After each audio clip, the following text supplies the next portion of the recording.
सापूर्ण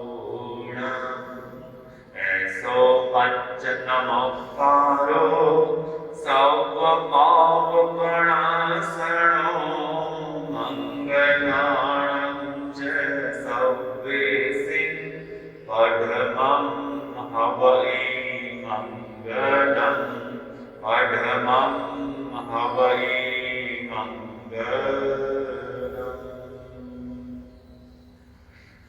मेरे वैराग्य जीवन के बारे में जिज्ञासा की गई। इससे पूर्व गृहस्थ जीवन मेरा कैसा था और वैराग्य आने के बाद में क्या क्या उतार चढ़ाव आए और अब तक इस दीक्षा के संयम यात्रा में क्या क्या उतार चढ़ाव आए, ऐसी मुझसे जिज्ञासा की गई। तो उस जिज्ञासा समाधान के लिए ही मैं अपने विचारों की अभिव्यक्ति देने जा रहा हूँ। सर्वप्रथम मैं बताना चाहूंगा कि मेरा जन्म जगरावा लुधियाना डिस्ट्रिक्ट पंजाब स्टेट में हुआ। मेरे संसार पक्षीय पिताजी जिनका नाम श्री प्रेमचंद जी जैन और मेरे संसार पक्षीय माता जी जिनका नाम श्रीमती संतोष देवी जैन। मेरा पढ़ाई का क्रम अच्छा चला, ग्रेजुएशन हो गई, कॉलेज लाइफ मैंने देखी। कॉलेज लाइफ होती है काफी अट्रैक्शन की लाइफ होती है और वैसे भी हमारे पंजाब का माहौल काफी स्पाइसी होता है, जहाँ पर आकर्षण मनोरंजन के साधन काफी उपलब्ध है। मेरे मन में कभी भी दीक्षा का भाव नहीं आया था। हाँ, मेरा संसार पक्षीय दादेरा परिवार स्थानकवासी था और ननिहाल परिवार तेरपी। संसार पक्षीय मदर संसतियों के आते जाते थे, दर्शनार्थ, रास्ते की सेवा में गोचरी पानी की भावना बांधना, रास्ते की सेवा करना, गोचरी पानी करवाना आदि आदि।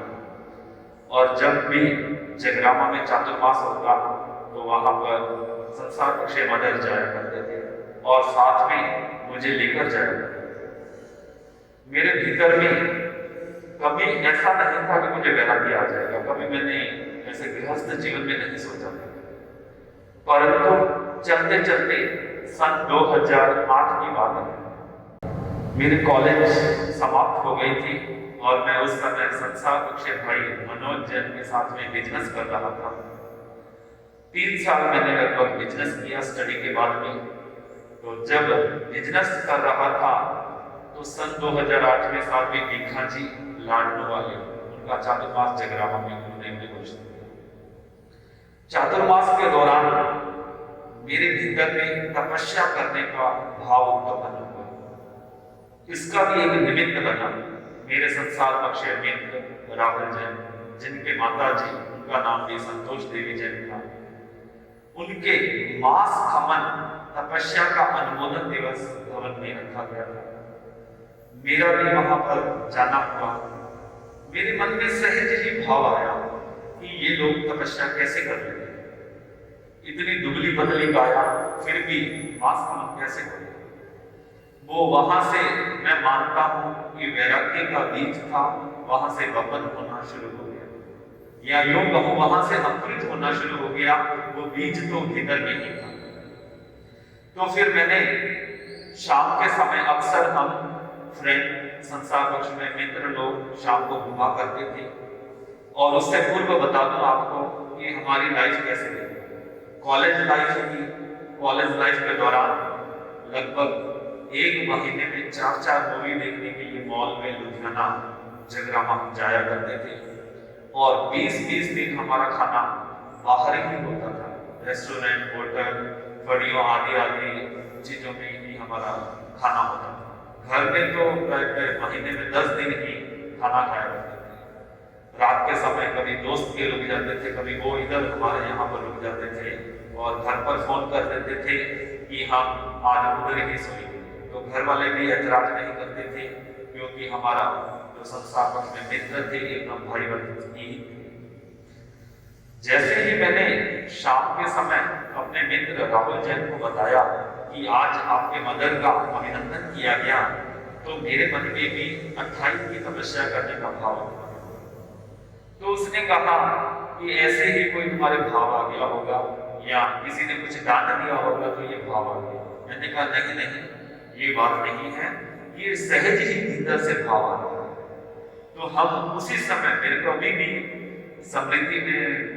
स्मृति पटल पर याद आ रहा है कि हम उसी समय साध्वी दीक्षा जी के पास दर्शन करने के लिए तेरामठ भवन जगरावा में गए और उनसे निवेदन किया कि साध्वी श्री जी मेरा 28 का करने का मन है। तो उन्होंने फरमाया कि 28 की तपस्या सीधे तो नहीं पचकाएंगे, एक उपवास कर ले अगर तुम्हारा मन है। तो मैंने कहा ठीक है, अगर आप उपवास ही पचकाना चाहते हैं, मेरे मन में तो 28 करने का भाव है, मैंने अपने मन में पचकी है, आप एक पचकाते रहे। तो साध्वी श्री जी ने बड़े वात्सल्य अनुकंपा भाव से फरमाया ठीक है, जैसा तुम्हारा मन है। साध्वी दीक्षा जी और साध्वी पुण्य प्रभा जी अपने सहवर्तनी साध्वी मेरे ऊपर बहुत उनका शुभ दृष्टि रही, बहुत वात्सल्य स्नेह रहा।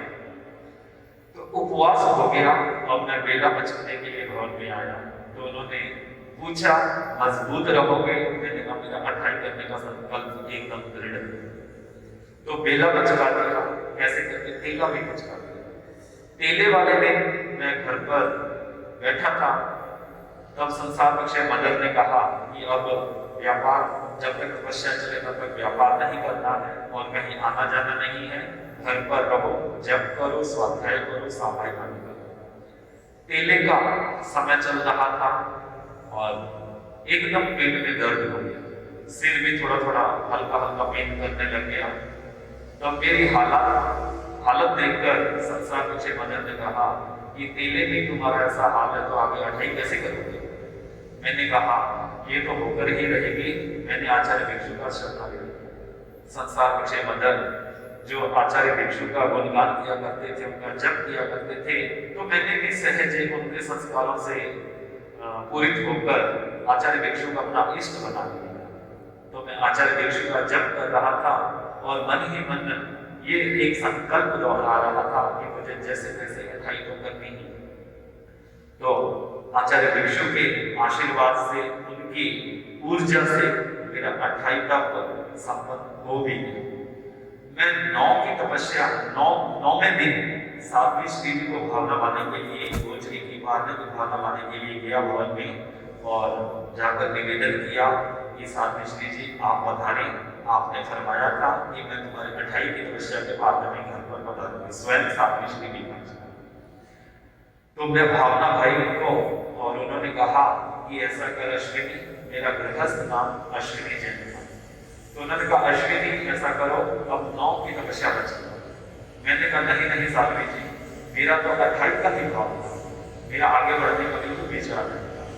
तब उन्होंने कहा इतना आगे बढ़े हो, 28 की है पहली बार, तो 9 की तपस्या बचेगा। तो मैं क्या उस समय ज्यादा विचारा नहीं, मैंने सोचा भी नहीं और मैंने कहा ठीक है आपकी इच्छा को बचका दो। तो मैंने 9 की तपस्या बच ली और घर पर आया तो घर पर पारना तैयार था। तो जैसे ही घर पर आया तो संसार पक्षे पिताजी, भाई, भाभी, मदर, उन्होंने कहा ये क्या किया, पारना तैयार है, तुम 9 की तपस्या बचक कर आ गए। तो मैंने कहा मैं क्या करूँ, बिल्कुल तो बचका दिया है साध्वी जी ने। तो उन्होंने कहा कि संसार पक्षे पिताजी ने मोहवश कहा, कोई ऐसी उनकी भी बहुत सरल आत्मा है, वो भी संसदों के प्रति अच्छा अनुराग रखते हैं। तो उन्होंने कहा ये तो साधु साधियों का काम ही है, तुमको अपना देखना था कि 9 पारना तैयार है और हमारा शरीर भी ऐसे कमजोर भी आ जाएगी। तो मैंने कहा कि सब स्वामी जी के प्रताप से अच्छा बदलेगा। तो 9 की तपस्या हो गई। तो शाम के समय साध्वी पुण्य प्रभा जी घर पे पधार गए और उन्होंने संसार पक्षे मदर को समझाया कि इसने इतनी तपस्या करी है, तब और आगे बढ़ने दो, इसको शरीर का साथ निकालने दो।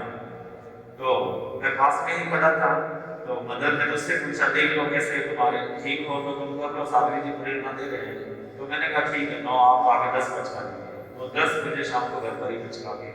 डेली पुण्य प्रभा जी घर पर पधारते और सुबह सुबह मुझे 11, 12, 13, 14 की तपस्या तक बचकाते। 14 हो गए, कैसे हुए ये मैं नहीं जानता। बीच में 7 की तपस्या वाले दिन मुझे आज भी याद है कि मेरा टाइम पास नहीं हो रहा था। ब्रदर कह रहे थे कि तुमको बिजनेस में जब तक तपस्या चले नहीं आना है, पारने के बाद भी आराम करना है, और घर पर मोबाइल टीवी देखने नहीं देते थे और वैसे टाइम पास कैसे हो। उस समय इतना तत्व का नॉलेज भी नहीं था मुझे। तो फिर मैंने अपने संसार पक्ष मित्र राहुल जैन को फोन किया कि आओ और मुझे मूवी दिखाने के लिए ले जाओ, 3-4 घंटे पास हो जाएंगे। 7 की तपस्या वाले दिन लुधियाना मैं मूवी देख कर आया और उनके भी संसार पक्ष मदर ने कहा कि ऐसे लोगों की नजर लग जाएगी, ऐसे बाहर मत घूमो। तो मैंने कहा मेरा टाइम पास नहीं होगा, क्या करूं। तो मैं चोरी चुपके संसार पक्ष भाई को, पिताजी को बताए बिना, खाली मदर को पता था। तो उन्होंने कहा कि जल्दी आ जाना। तो मैं तपस्या में 7 की तपस्या में मूवी देख रहा। तो समय बहुत मुश्किल से तपस्या में निकलता है, सब लोग जानते ही हैं। तो मेरा इस तरह से पखवाड़ा हो गया। साध्वी श्री जी ने प्रेरणा दी कि प्रमुखा श्री जी का गुरुदेव का संदेश मंगवाएंगे, पखवाड़ा करना। तो पखवाड़ा हो भी गया सहज भाव से। चातुर्मास संपन्न हुआ। उसके बाद में हम संसार पक्ष मित्र, जो 4 हम संसार पक्ष में मित्र थे, उसमें से 2 पहले ही अमेरिका जा चुके थे और तीसरा राहुल जैन, वो भी न्यूजीलैंड की तैयारी कर रहे थे। तो चातुर्मास के बाद में साध्वी श्री जी लुधियाना के पास में विराज रहे थे। तो उसको मंगल पाठ सुनाने के लिए हम वहां से जगरावा से रवाना हुए और उनको रात को मंगल पाठ सुनाया। कहा कि उनको दिल्ली ड्रॉप करने के लिए हम जा रहे हैं एयरपोर्ट। तो साध्वी जी ने उनको मंगल पाठ सुना दिया और साध्वी श्री दीक्षा जी और पुण्य प्रभा जी ने फरमाया कि इसको तो विदेश जाने दो, तुमको तो दीक्षा ही मिलेगी। मेरे को थोड़ी सी खींच आई, खिन्नता आई। मैंने कहा मुझे भी विदेश जाना है, ऐसे बच्चों का खेल थोड़ी है दीक्षा, कोई भाव ही नहीं है तो मैं दीक्षा कैसे लूंगा। तो उन्होंने कहा पता नहीं क्या मेरे में देख रहे थे, शुरू से ही जब से वो तपस्या फरमा रहे थे, प्रेशराइज कर रहे थे, उसमें भी कोई रहस्य था। जैसे कुदरत उनको प्रेशराइज कर रही थी और वो मुझे प्रेशराइज कर रहे थे। तो देखिए इसके भीतर कितना बड़ा रहस्य छिपा हुआ था। कहते हैं कि साधु साधियां हर एक को प्रेशराइज नहीं करते हैं, और करते हैं तो उसके ऊपर ध्यान देना चाहिए। तो ऐसे मेरे को संसार पक्ष माता जी ने दिए। तो साध्वी जी ने कहा कि तुम्हें दीक्षा देनी है। तो उस समय खैर हम दिल्ली उनको पहुंचाने के लिए, मित्र को पहुंचाने के लिए चले गए और वापस मैं जगरावा आ गया। अब थोड़ा थोड़ा सा अकेलापन महसूस होने लगा, क्योंकि शाम के समय हम मित्र घूमने के लिए जाते थे, बाहर खाना खाते थे, मूवी देखने जाते थे। तो इस दौरान क्या हुआ, वहां के हमारी एक तत्वज्ञ श्रावक थे जगरावा में। तो उन्होंने कहा कि अश्विनी तुमने तपस्या तो कर ली है, अब इसका सार भी समझो। मैंने मन ही मन सोचा कि तपस्या हो गई, धर्म हो गया, अब सार क्या है। तब उन्होंने कहा कि शेष काल में सुबह सुबह भवन में हम एक सामायिक करा। तो मैं सामायिक करने लगा और जैसे जैसे ही उन्होंने तत्व ज्ञान का नॉलेज दिया और वैराग्यवर्धक घटनाएं बताने लगे, तो जो भीतर में वैराग्य का अंकुर था वो और बलित हो गया, प्रस्फुटित हो गया और वो पौधा बन गया। लगभग 10-12 दिन के बाद में तो मेरी जिंदगी में पूरा ही व्यूटर्न आ गया। इससे पूर्व मैं संसार पक्ष माता जी के बारे में बताना चाहूंगा कि बहुत एक वो वीरांगना महिला है। उनके भीतर भी धर्म के संस्कार और उसमें भी तेरापंथ धर्म संघ के संस्कार बहुत कूट के भरे हुए थे। उन्होंने बताया था कि वैराग्य जीवन में मुझे और उनके संसार सहेली सखी थी। तो उनको गुरुदेव तुलसी जब जगरावा पधारे थे तो उनसे पूछा था कि आपका दीक्षा लेने का भाव नहीं होता क्या। तो संसार पक्ष माता जी ने बताया कि मेरा जो भाव उतना नहीं प्रबल हुआ, परंतु मेरी संतान का भाव प्रबल हो गया, इसकी मुझे खुशी है। तो संसार पक्ष माता ने शुरू से लेकर अंत तक वैराग्य जीवन के लगभग 28 साल में मेरा बहुत साथ दिया, मुझे उत्तरोत्तर आगे बढ़ाने की प्रेरणा की दी। तो मैं बताने जा रहा था कि सामायिक कर रहे थे हम और मेरे 10-12 दिनों के बाद में लगभग भावों में यूटर्न आ गया। एकदम से जो संसार के अनुकूल भाव रह रहे थे, मुझे शादी करनी है, बड़ा बिजनेस करना है और पैसा कमाना है, वो वैसे भाव आ रहे थे, वो एकदम से यूटर्न आ गया और उल्टा, जैसे पानी उल्टा बहता है गंगा का, वैसे उल्टा मेरे भाव एकदम संयम से संयम की ओर कि अब ना तो कोई घूमने की इच्छा होती थी, अट्रैक्शन खत्म होने लगी, ना पहनने का कपड़े पहनने का बहुत शौकीन था, एक दिन में 2 ड्रेसेस पहन लेता था, खाने पीने का बहुत शौकीन था, जमेगा दादी आदि बहुत होटल में, रेस्टोरेंट में घूमने फिरने के, नाचने के, गाने के बहुत शौकीन थे। जब तो हमारे संसार बख्शे मित्र आदि की किसी भी परिवार में शादी होती थी तो हम बेस्ट फ्रेंड जो संसार में थे 4 जने, वो तो एक दूसरे की आदत करते थे। वो धीरे धीरे करके सब अट्रैक्शन आकर्षण खत्म होने लगा। संसार बख्शे मित्र का फोन आता विदेश से कि क्या हुआ, आजकल वैसे कैसे रहते हो, अंतर्मुखी कैसे रहते हो। तो मैंने कहा पता नहीं क्या हो रहा है, मुझे तो समझ में नहीं आ रहा, बस अपने आप में रहना बहुत अच्छा लग रहा है, जैसे मेरे लिए समय ठहर गया हो, कोई समय नहीं है, एकदम से आत्मबद्ध माहौल होने लग गया था। तब मित्र ने कहा कि तुम्हारे भीतर में वैराग्य आने लग गया है। उस समय मुझे वैराग्य के बारे में भी नहीं पता था कि वैराग्य क्या होता है। तो खैर समय बीतने लगा, 28 साल, मेरा 25.5 साल की उम्र से लेकर 28 साल तक ये वैराग्य काल। इस दौरान मैं आपको बता रहा हूँ कि कैसे कैसे क्या क्या उतार चढ़ाव। जैसे ही वैराग्य आया, यूटर्न आया भावों में, मेरे सामने सम्यक दर्शन क्लियर हो गया, आत्मा और शरीर का ज्ञान सामने क्लियर हो गया कि पूर्व जन्म है, पुनर्जन्म है, और इस तरह से रिश्ते नाते कैसे बनते हैं, किस संबंधों के कारण, किस कर्मों के होने के कारण कैसे कैसे संबंध बनते हैं। तो जब ये क्लियर हुआ तो फिर मैंने वर्षिक अब शुरू कर दिया। जैसे ही पहला वर्षिक अब शुरू किया, पहला उपवास शुरू किया, तो संसार बख्शे माता जी एक बार तो विचलित हो गए। उन्होंने कहा मोह के कारण कि तपस्या के कारण कमजोर हो जाओगे, ऐसे सामायिक आदि कर लिया करो, स्वाध्याय कर लिया करो। परंतु मैंने कहा कि नहीं, मुझे तो तपस्या भी करनी है। तो ऐसे करते करते 1.5 साल मैंने घर पर रहते रहते वर्षिक कर लिया, और घर पे रहते रहते 2 बार सिर का और मुंह का लोच भी कर लिया, जिसमें संसार बख्शे माता जी ने बहुत उनके भीतर पीड़ा हुई थी, मुझे आज भी याद है। तो उन्होंने जो भी संसार पक्ष में, जो भी हमारे गाँव में संसदियाँ पधारते, तो उनको शिकायत भी करते थे कि ये ऐसे ऐसे सर्दियों में आतापना लेता है, बिना पछेटे के सुबह सुबह 4 बजे समाई करता है, और गर्मियों में भी धूप में बैठकर आतापना लेता है, बिना पंखे के समाई करता है। और इस तरह से वो शिकायत भी करते मोह के कारण। तब संसदियाँ मुझे समझाते भी कि तुम गृहस्थ जीवन में ऐसा मत करो, माँ का दिल मोह का दिल होता है, तो तुम जब दीक्षा लोगे उसके बाद में अपने हिसाब से साधना करते रहना, गुरु भी मिलते हैं। तो संसार बख्शे माता जी को मैंने बताया कि आप उपवास करते हैं, तो वो उपवास करते करते 1.5 साल लगभग वर्ष तक हो गया। और मैं जो भाई के साथ में 13 घंटे लगभग बिजनेस की ड्यूटी देता था, वो कम करते करते 3 घंटे रह गए। सारा समय सामायिक में ही, संवर में ही, स्वाध्याय में ही जाने लगे। और ऐसे करते करते बीच में उतार चढ़ाव भी आए। मैं संसदियों की सेवा में जाता, एक बार मुनि प्रवर की सेवा में मैं यहाँ से चित्रमा से लगभग 20 किलोमीटर दूर उनकी सेवा में गया। तो उस दिन थोड़ा सा शॉप पर जाने पर लेट हो गया, तो संसार बख्शे भाई ने गुस्सा किया कि तुम साधु साधुओं के पीछे ऐसे क्यों दौड़ते हो, तुम अपना पीछे बिजनेस की ओर ध्यान दो, घर की ओर ध्यान दो। परंतु मैंने कहा कि मुझे इस लाइन में ही जाना है, इसलिए मुझे इधर ही ध्यान देना है। तब भाई ने थोड़ा सा मोहवश गुस्सा किया कि नहीं तुम्हें दीक्षा नहीं लेनी।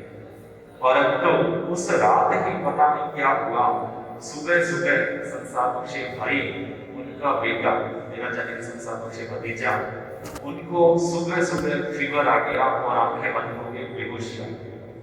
मैं अपने उपासना कक्ष में बैठा था सुबह 4 बजे, जैसे ही सुना तो मैं नीचे आया और उसको संसार बख्शे भतीजे को गोद में लेकर विघ्न हरण का जाप सुनाने लगा।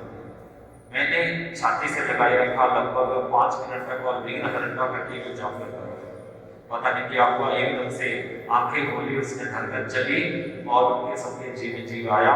तब संसार बख्शे भाई ने कहा कि अब मैं तुम्हारे रास्ते में बाधक नहीं बनूंगा, जब दीक्षा लेनी हो ले सकते हो। तो इस दौरान संसार बख्शे माँ, जिन्होंने पूरे परिवार से यूं कहूं कि लोहा लिया, पूरा परिवार मोह के कारण, संसार बख्शे पिताजी, माँ, ब्रदर आदि कहते थे कि तुम्हारे ज्यादा संतानें थोड़ी हैं, 2 ही संतानें हैं, और उसमें से भी दीक्षा दिलानी हो एक को। तो संसार बख्शे माता मुझे कहते रहते कि तुम्हारे भीतर वैराग्य आया है, अब आगे ही बढ़ना है, अब पीछे नहीं देखना है। जब तक गुड़ खाली रहेगा उसके ऊपर पखियां आती रहेगी, इसलिए तुम शादी का त्याग, बिजनेस का त्याग नहीं करोगे, तब तक तुम्हारी को छुट्टी नहीं मिलने वाली। तो संसार बख्शे माता जी की प्रेरणा पाकर मेरा वैराग्य और प्रवर्धमान होता गया और निखरता गया। तो ऐसे करते करते लगभग 28 साल के बाद में अब मैंने परिवार वालों को बताया कि अब मुझे दीक्षा मिली। एक बार तो थोड़ा मन डगमग हुआ, तब संसार बख्शे भाई ने कहा कि 1 साल और घर में रुको। तब मेरा भी मन हो गया, चलो 28 साल है तो 1 साल ही कह रहे हैं तो 1 साल और रुक जाता हूँ। परंतु संसार बख्शे माता जी मेरे ऊपर उपासना कक्ष में आए शाम के समय, मुझे आज भी याद है। तो उन्होंने कहा कि तुम ऐसे विचलित होगे तो तुम दीक्षा नहीं ले पाओगे, तुम्हारे भीतर वैराग्य है, तुमको इस रास्ते पर ही जाना है, तो ऐसे विचलित क्यों होगे, तुम अपना एक ठोस निर्णय लो। तब उन्होंने मुझे पन्ना जी की भी उदाहरण बताई कि पन्ना जी का वैराग्य कैसा था। तब मैंने निर्णय लिया, स्वामी जी को इष्ट माना हुआ था और उनका संकल्प किया कि मेरा 13 औषध में मेरा भाव है। मैं 1 महीने में 4 औषध अष्ट पहली औषध किया करता था। तो मैंने 13 औषध का पचक लिया और स्वामी जी से कहा कि अब आप ही मुझे कोई मार्ग बताएं, मुझे आपके संग में सेवा करनी है और संयम का पालन करना है, तो आप मुझे रास्ता बताएं कि अब आगे कैसे मेरा मंजिल हो। अभी 2 ही उपवास वेदा औषध का निकला था। तो वेदा औषध के शाम के दिन संसार बख्शे भाई आदि मेरे उपासना कक्ष में आए। उन्होंने कहा ठीक है, अगर तुम दीक्षा लेना चाहते हो तो पारणा कर लो और तुम जा सकते हो। तो उस दिन मेरे पास जो उससे पहले उग्र विहारी तपोमूर्ति मुनि श्री कमल कुमार जी स्वामी एक रात हमारे घर पर विराजे थे। तो उन्होंने पहले आज्ञा पत्र ले लिया था, परंतु मैं कुछ समय और लगाना चाहता था ग्रस्त में। तो मैंने सोचा कि अभी चलो ऐसे समय निकल रहा है तो ऐसे भी साधना हो ही रही है, परंतु संसार बख्शे माता जी का योग मैं भूल नहीं सकता, उनको मैं रोल मॉडल मान सकता हूँ अपना। इन्होंने कहा नहीं तुम गुरु चरणों में की साधना करो। तो ऐसे करते करते फिर 28 साल उम्र जब मेरी एज कंप्लीट हुई तो मैं श्री गुरु चरणों में राजा जैसर गया।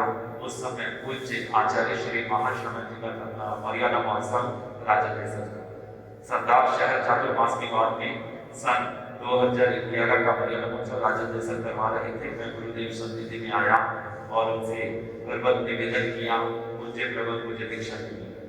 तो पूज्य प्रबल ने मुझे तारीख बताई, इस तारीख से तुम हमारे साथ आ सकते हो, और मेरा वैराग्य जीवन मुमुक्षु काल श्री चरण में शुरू हो गया। राजा देसर से लेकर केलवा तक लगभग 3-3.25 महीने का काल रहा। इस दौरान गुरुजी ने मुझे प्रशिक्षण शिक्षण के लिए हमारे संसार बख्शे नादीले महाराज शासक गौरव मुनि श्री राजेंद्र कुमार जी स्वामी के पास मुझे रखा। उनके पास मेरा परीक्षण हुआ, शिक्षण हुआ। तो मैंने मुनि श्री को कहा कि मेरी जल्दी दीक्षा लेने की भावना है। जब मैं एडमिट हुआ था संस्था में, कह लो या गुरुदेव के सानिध्य में आया था, तो तीसरे दिन ही मैंने मुनि श्री को कह दिया कि मेरी जल्दी दीक्षा लें। तब मुनि श्री जी ने फरमाया कि गुरुदेव की मानसिकता केलवा में ही दीक्षा देने की है, तो तुम तब तक थोड़ी शांति बनाए रखो। तो मैंने कहा ठीक है। तो गुरुदेव ने जैसे ही केलवा में प्रस्थान किया, विहार किया, वहां पर प्रवेश किया, तो वहां पर जाते ही मेरी दीक्षा की घोषणा हो गई। और 7 सितंबर भाद्रवा सुदी 10वीं 2011 में पूज्य प्रबल ने विशाल जनमेदिनी के तत्वावधान कह लो, उनके समक्ष कह लो, और परिवार की अनुमति से हजारों की तादाद की अनुमति से मुझे दीक्षा प्रदान करी। वो सबसे सुनहरा पल मेरे भाग्य का था, सौभाग्य प्रदान करने वाला मौका था। उससे पूर्व 25.5 साल की उम्र जो मेरी बीती, मेरे मन में अभी भी चिंतन आता है, और वैराग्य आने के बाद भी चिंतन आता था कि वो समय ऐसे ही मैंने जाया कर दिया। 25.5 साल में कितना आत्मोत्थान हो सकता था, कितना चेतना विकसित और हो सकती थी, परंतु कवि ने कहा है कि जब आँख खुली तभी सवेरा, ये कहकर मैंने संतोष कर लिया। और अब भी जब भी संसार बख्शे माता जी आएंगे तो तब भी यही कहेंगे कि तुम्हें आगे ही बढ़ना है, पीछे की ओर नहीं देखना है। तो जब भी आएंगे यही कहेंगे चट्टान की तरह मजबूत रहना। तो आज भी उनके सत्संस्कार समृद्धि में हैं, और आज श्री गुरु महाश्रमण जी महाराज की शांति में मेरी साधना आगे से आगे अग्रसर है और ऐसे ही आगे अग्रसर होती रहेगी, ये मैं अपने प्रति मंगल कामना करता हूँ। तो ये मेरा संक्षिप्त वैराग्य जीवन का और एक गृहस्थ जीवन का संक्षिप्त में परिचय रहा है, जिससे कोई सुनकर कोई प्रोत्साहन मिल सकता है, किसी को मोटिवेट हो सकते हैं। तो इसी आशा के साथ